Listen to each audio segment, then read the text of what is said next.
But সব থেকে বেশি লাভবান হবেন যারা।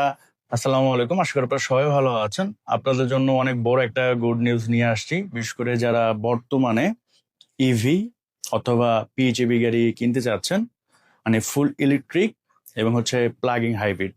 এইসব গাড়ি যারা কিনতে চাচ্ছেন, এখন না কিনে এই বাজারের পরে কিনেন, আপনাদের ভালো একটা টাকা সেভ হয়ে যাবে।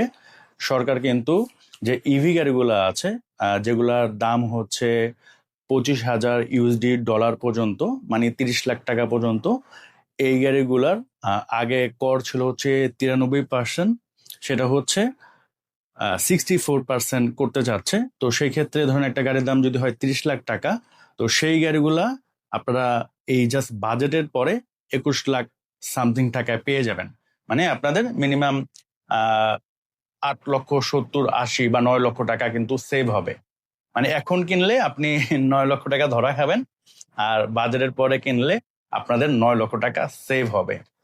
ইভি যে গাড়িগুলোর দাম 50,000 ডলার পর্যন্ত, মানে ধরেন 60 লাখ টাকা যে গাড়িগুলার বর্তমান ভ্যালু, সেগুলো হচ্ছে আগে 93% আপনার কর ধার্য হয়েছিল বা ছিল আর কি। সেটা এখন সরকার 80% করতে চাচ্ছে, মানে 13% কমবে। তো সেক্ষেত্রে এই গাড়িগুলো 7 থেকে 8 লক্ষ টাকা কমে আপনারা পেয়ে যাবেন যদি আপনি এই বাজেটের পরে কিনেন। বাট সব থেকে বেশি লাভবান হবেন যারা 2000 সিসির পিএইচইভি গাড়ি কিনবেন। 2000 সিসির পিএইচইভি গাড়িগুলা আগে 132+% কর ছিল, সেটা সরকার এখন কমিয়ে 93+% করতে চাচ্ছে। তো এতে করে প্রায় 36% আপনার কিন্তু কমে যাচ্ছে প্রাইস। ধরেন বর্তমানে 2000 সিসির কোনো পিএইচইভি গাড়ির দাম 1 কোটি টাকা। জাস্ট এই বাজারের পরেই সেই গাড়িটা আপনারা মাত্র 64 লক্ষ টাকা কিনতে পারবেন। মানে আপনাদের প্রায় 36 লক্ষ টাকা কিন্তু সেভ হচ্ছে।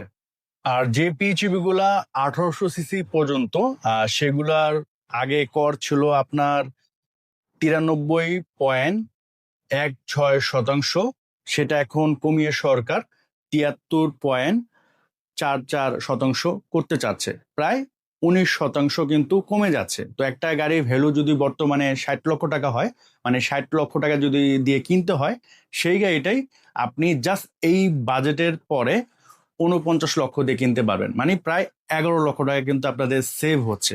তো যারা বর্তমানে ইভি অথবা পিএইচইভি গাড়ি কিনতে চাচ্ছেন, এখন না কিনে জাস্ট এই বাজেটের পরে কিনেন, আপনাদের কিন্তু ভালো একটা টাকা সেভ হয়ে যাবে।